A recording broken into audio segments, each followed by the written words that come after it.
So last week I flew out to New York to attend a GeekOut, and if you don't know GeekOut, these are these very exclusive online marketing events, just 150 people there, and in my opinion, some of the most valuable events that you can attend if you are in online marketing. And today I would like to break down some notes I took at this event, like watching all of these 10-11 talks and just making notes to myself, like what should I do next with it, like what should I implement. And in my opinion, these are the most valuable ideas that I got from this, and I think they could be valuable to someone else. That's why I want to share them with you.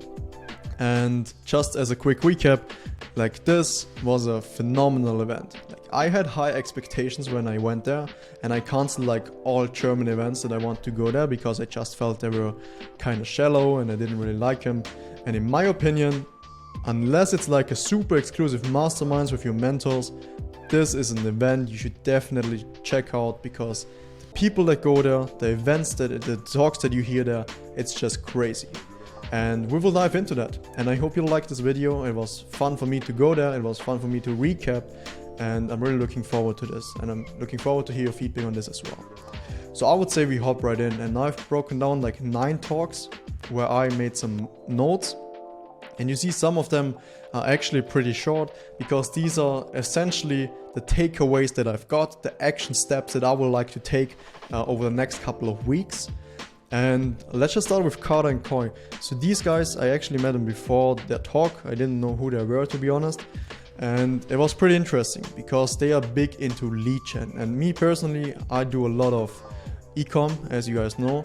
But lead gen is also a very, very interesting space where you basically generate lead data for like insurances, ACAs, everything. So you basically get like contact data and then get it to the person or the brand or the business who requires them, and you get a payout for that. But anyhow, these guys, they're like really, really OG media buyers. And the talk was about like cool shit that we've learned over like generating 85 million in revenue or something like that. So really, really big hitters. And 3 things that I got from you right here are the 3 things that I would like to share with you.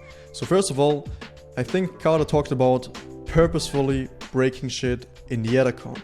Like once a month, he just sits down and he thinks about what can I do in this ad account to break something. Like, can I exclude some placements? Can I try a specific audience? Can I do this or that?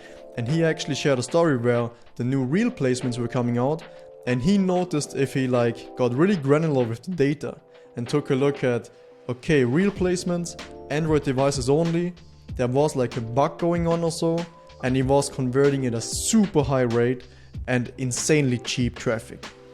And then he could exploit it for like 1, 2, 3 weeks, even a month, and made like insane amounts of money. And I don't say to like get really granular and get really fanatic about these things, because they usually don't drive the business forward. But in my opinion, it's a good idea to like once a month, just take a look at all the placements, take a look at all the devices, the audience, demos, and maybe you find some like incongruency or anything that you could actually exploit, because this can happen. The second thing is like requesting credit lines.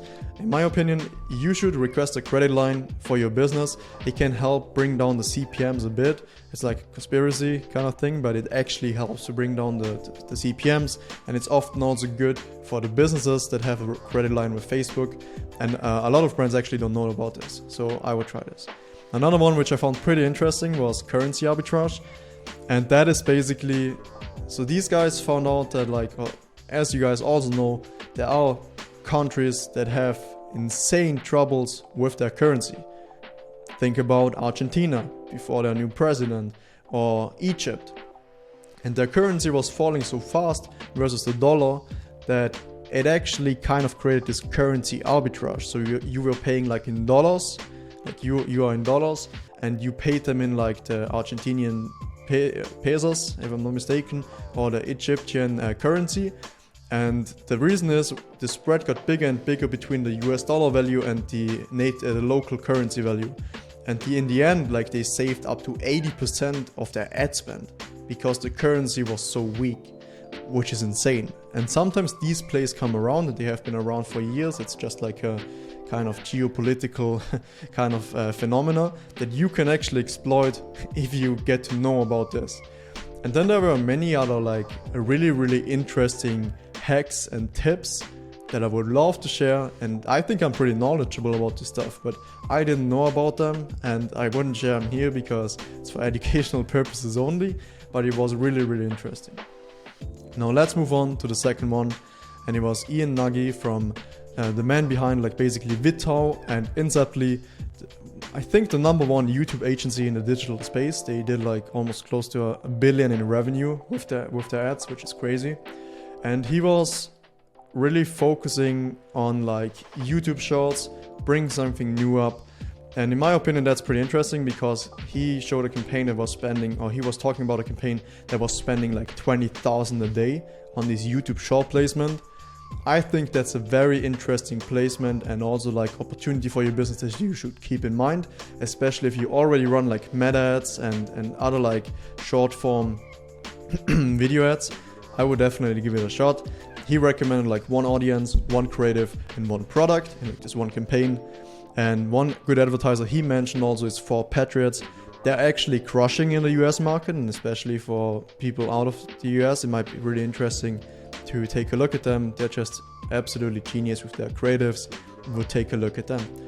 Also got to meet Ian after his speech in the evening. It was really interesting to talk to him. This guy is really next level what he's building with his agency and Vitao, the YouTube spy tool. It's just crazy. Got to meet other people as well, which we talked to, which was really cool.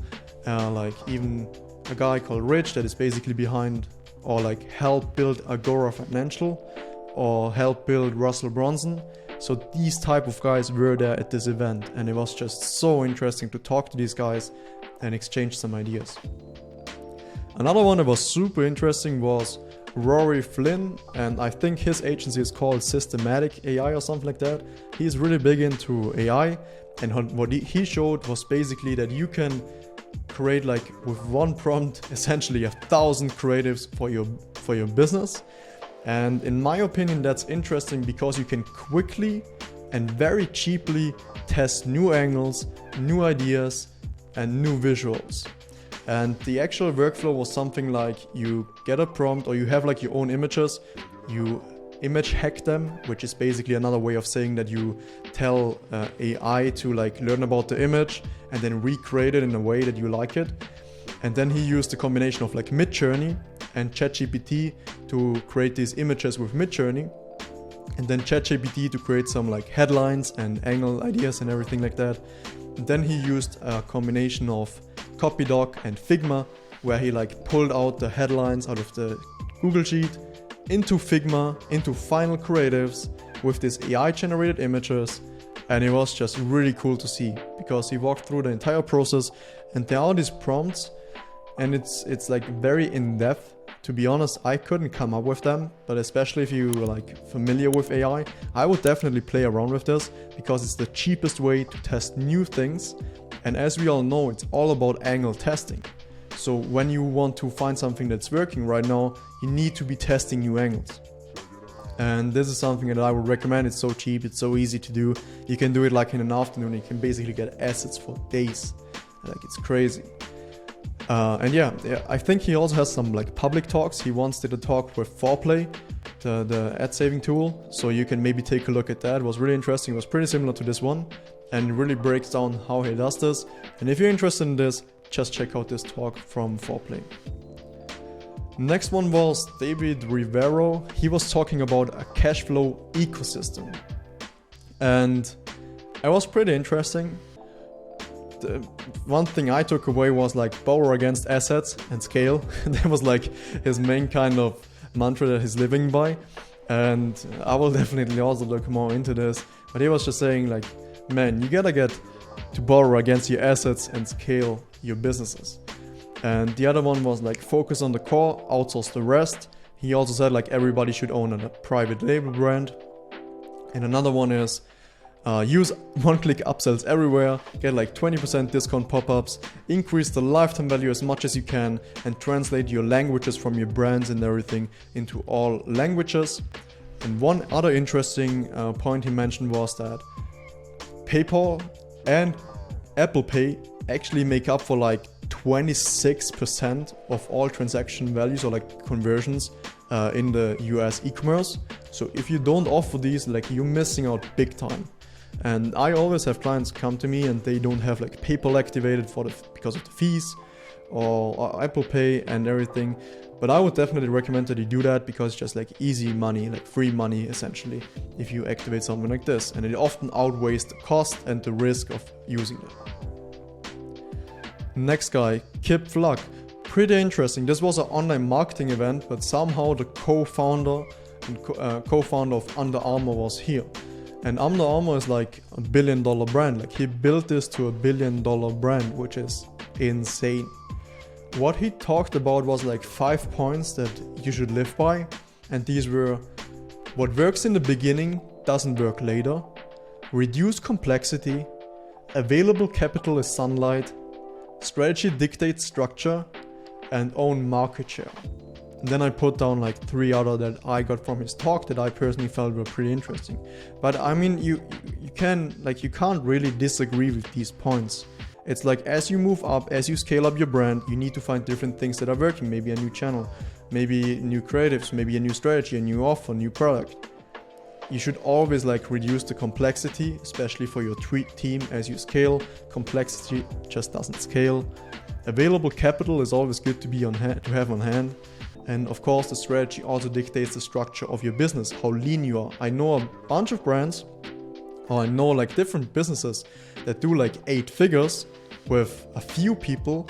And then I know other businesses in the same space, actually. It's not like different business, it's the same space, and they have like 30, 50 people to achieve the same number, but at a much lower profit. And then it just always comes down to this, like, strategy and how you play this game is actually crucial to determine the outcomes of it. Now, the other 3 things that I noted down was like, always go the extra mile.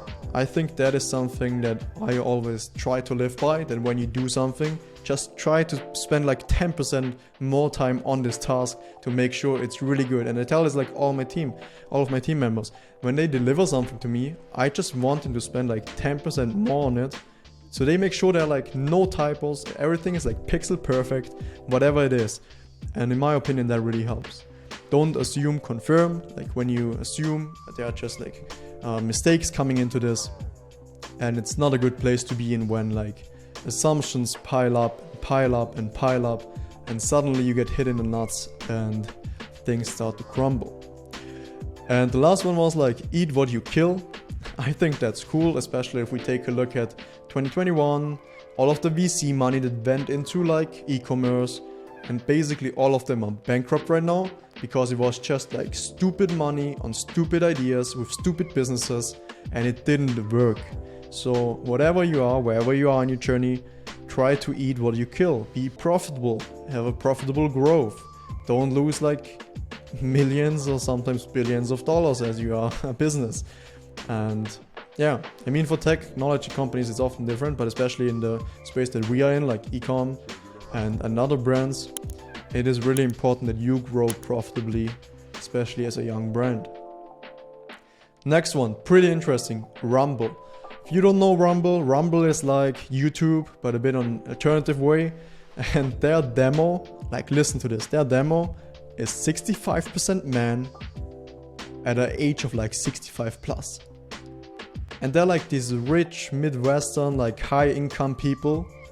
It's crazy. Like, this is your dream audience on a platform like this. And it's not like that these are young Gen Z people scrolling through mindlessly the TikTok feed. It's like adult men that spend like hours on this platform every day to watch their favorite creators. It's really interesting. And new niches that are converting there, so they have like this new ad platform, and it's very, very much in its infancy, but I would give it a shot. And yeah, it's really, really interesting. So you can actually try it. And some new things that are converting is like kitchen, gardening, utility, clothing, but also like outdoor gear, like camping, everything for your weapon and stuff like that, even like Trump knives and shit like that. Really interesting. So I would take a look at it, especially if you advertise in the US. You have a product that mostly speaks to older men with a lot of money, go there. Next talk. Viscap Media, I really like these guys, Cody and Tyler. And what they are doing is like they are really great at creating creatives, and especially for also like 8 and 9 figure brands that are absolutely crushing. And they have like huge operations going on. Like they have a couple of houses, I think, in Las Vegas, and they even shoot in them, and they have these different environments. It's really interesting. But I just want to break it down. We talked a lot about hiring. I don't think that hiring a creative strategist or someone else is so important for a lot of my audience. many people in my audience. It's more so what I want to do about the creatives that I want to get across to you. And this is just like a checklist that like basically all of their winning creatives had. And if you include these points, the chance of finding like a winning creative is just much, much higher. So what do we have? We have the problem framing in the beginning. They noticed that problem framing in the beginning, talking about the problem that the audience has, can work really well. Evidence, backing it up, like when you have a big claim, when you make a big claim, back it up with evidence. Could be social proof, could be an expert, everything like that. 3D animations, we also do those a lot, where you have like overlays of your muscles, for example, or your anatomy of the body, can really extend also that proof. Social proof, as I talked about, how many customers you have, how many 5 stars, everything like that. Risk reversal are usually the guarantees. And one other cool thing is actually the green screen, which is basically if I'm sitting here and I have a green screen behind me, or like I just cut myself out in the editing tool and I put myself somewhere in the Bahamas or something, or like behind a in front of the website, and the website is scrolling down. These are cool elements to keep the user engaged and keep them watching. Now the length, their ideal length is like 40 to 50 seconds, so they can actually explain something. We notice the same things. It's rarely that we find something that has like a 20-second length and then like scales really long. They're usually just these trendy videos and they do well for a couple of weeks. But if you want to scale something to like hundreds of thousands of dollars in spend, then I would recommend you take a bit of more time in your creative to explain it properly, check all of these boxes, and make sure it's like a very rounded ad. Alright, we're moving towards the end. Peter Kell, I really like Peter Kell. I think he's a funny guy and absolute expert when it comes to advertising. I learned so much from this guy, and it's really cool that I got to like sit with him at the dinner table in the evening, talk about a few things, and which is really cool. So his talk was all about manifesting. So it wasn't really about marketing, but he was just sharing his story, and he was saying like he didn't want to become spiritual, but it just happened to be that way. He just needed it to work. Because if you don't know this guy, like he's like the VSL god in the space, the video sales letter god. And he scaled like one brand from 0 to 40 million in sales in a year and sold it. Then he put like everything into crypto and lost like everything. And then I think he did it again and lost everything again in crypto. And then he got to Mindvalley, which is this platform that has like these courses about like self-development. And it was like at his really rock bottom that he tried to get a new opportunity. Like he's talking about these conversations with gods and how he's manifesting this everything. And he just needed this to work. Like he was his absolute rock bottom, somewhere in a foreign country, living in a hotel, burning money by the day, and he needed it to work. And then suddenly he was like thinking about, I need to manifest something. I need to manifest my shit out of that. And obviously he's working too on the side, but he really needed to manifest. And what he did was like he manifested a business partner that is also a mentor at the same time.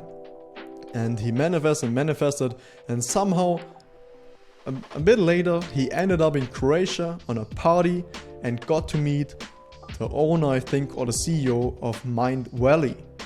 And they were talking, they were vibing, they were really becoming good friends. Peter Kell said, hey, can I live with you? And he said yes. And then he really got to meet this business partner and his like mentor in one. He took over the VSL department for Mindvalley. He built it up from scratch. And again, like after some time, I think 6 months, they did like 32 VSLs, half an hour long, these very long ads. And after half a year, the Ian guy actually from Wittau called him and told him, hey Peter, what the fuck, like out of 4 top campaigns of like top spending in the world, 3 are yours. And he like absolutely crushed again. He made everything back. And this is like basically his life, and now he's devoting his life to like AI and stuff like that. And it was just really interesting to see. The main notes I took away from this, like, is manifest. I believe in like manifesting and training your visual mind and like conditioning yourself, but also at the same time working really hard. That is like my take on this, and I think his is the same. And for me, it really works. Especially if I look back on my journey, for me, it really helped me gain more confidence, gain more clarity. And I probably wouldn't be where I'm at without stuff like that, even if it's something like woo-woo kind of thing. A lot of people don't believe, but he also talked about, like, if you want to live like the 1%, you need to do things that the 99% of people don't do. And it's something like that. And another note I got away from this was like, everything I need to do next must be the biggest thing. And this is really the spirit why I love the American market so much. And also this event, for me, when I go to like a German event and half of the speakers I don't know and the other half is like sucking dicks, or like it's not really, like, it's shallow and then you get sold all the time. But you go to this event and it's like heavy hitter after heavy hitter after heavy hitter. You get to learn like new things, new platforms, new ideas. You get to connect with these people and it really blows your mind. And it's just so big, like, it's crazy. And that's why I love the American idea of it, even if it's maybe not that contemporary anymore over there. But for me, that is really what America stands for. And I always try to do the next thing I can do as big as I can, if it's the next campaign, the next creative, anything. And I think this is something we should live by and not live below our potential. Now, next one, Bo Nickel. I hope I got his name right, actually. He is an MMA fighter, like aspiring UFC champion, hopefully. And what he talked about was like his journey as well, from like wrestling into MMA and what he's doing there now and how he's fighting. And this is like a guy, he's so down to earth. You can't imagine, like, this guy could basically kill you in the elevator, but he's so down to earth and it's so much fun talking or like hearing from him. And one parable that I actually wanted to note down and share also with my team and also with you was this parable about like two guys, and there was this one guy at a job. It was like a business, and there was like the boss, and there was this new employee, and this new employee was like crushing. He was doing everything perfectly. Like, he got a task and he did it. And he was like working there for 6 months, got a promotion, and then he wanted to become a partner in like the next couple of years. And then time went by and he like did everything perfectly fine. He followed each task like as best as he could. And he goes into and then suddenly he hears about another guy who's like not as long here as he is, actually got a promotion.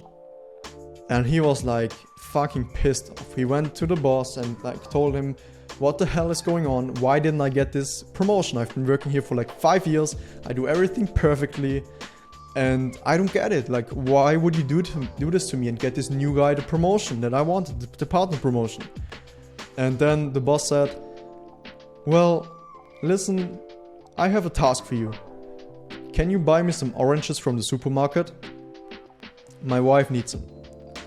And then he says, well, sure, I can do that. And he goes off to the supermarket and he gets some money from the boss and he gets his oranges, comes back like a few hours later, gets the boss the oranges and gives him like the change. And then the boss says, well, thank you, that's good. Then he calls in the other guy that got the promotion. And he told him like, hey, can you buy some oranges for me? My wife needs them. Then this guy goes off and he goes to the supermarket. And then a couple of hours later, he got back to the office of the boss. And the other guy was a bit confused. There were no oranges. Like, what is going on? And then the guy explained, well, I went to the supermarket and I remembered you said your wife needs the oranges. So I talked to your wife, I called her up and she said she's like throwing this party. And so I went to the supermarket and asked them like what kind of oranges are good for like juice and everything. And then the grocery market guy told him, well, do this and this. And then he called her again and asked for like, how many do you actually need? And then he asked the grocery market guy again, like, how many do you need for so many people? And then he told him like this amount, and he said like, oh, that's quite a lot. Can I get like a discount on it? And the grocery market guy said, yes, of course. And then he basically got his oranges, gave it to the wife. Everything was perfect. It was the most juicy, delicious orange juices in the right amount for her party. And he got back the change to the boss. And he said, that's it. And the boss said to the guy, now do you understand? And in my opinion, that's just such a powerful parable, because it's not about just doing the thing or half-assing it or just following everything blindly. It's about like working with your mind, and it's about working like thinking about what could be involved, like what are the consequences of this and what should I really do with this? Why do I get this task? And this is something I told my team, and I think it's really important. May it be like a creative or may it be some other task that they do. I would really like to let them understand why they do something, and then also be proactive and actually innovate on their own and not just like blindly follow a task. Because if I'm not here, like if they don't innovate and if they can't handle themselves, like what are they going to do? Like they're gonna tip the fuck over. They don't do anything, and then everything goes to shit. Like that's not what you want. You want to have people who can think on their own and actually get a job done 100% accurate, pay attention to detail, and make sure the final deliverable is as good as it gets. And these are like, guys, these are like my 9 takeaways from GeekOut New York City. There were 1-2 other talks, but I found these to be the most valuable for me, to be honest, to be a bit selfish. But also I think for my audience, they're pretty interesting. I hope you liked the video. It is a bit longer than usual, but these are like some things that I would like to improve on. These are some things that I'm started to implement already. The people I got to meet there are like really crazy. And it was also eye-opening to talk to them and make some good connections there. So it was really cool. And if you ever get the chance to visit one of these GeekOuts, I would highly recommend it. These are really cool and worth their money. And yeah, well guys, thanks so much for watching, sticking through. If you have any questions about that, let me know in the comments or message me on like Twitter or LinkedIn. I'm happy to get back. And apart from that, thanks for the positive feedback on the last couple of videos. This is a bit different. Hope you like it too. And I'll catch you in the next one.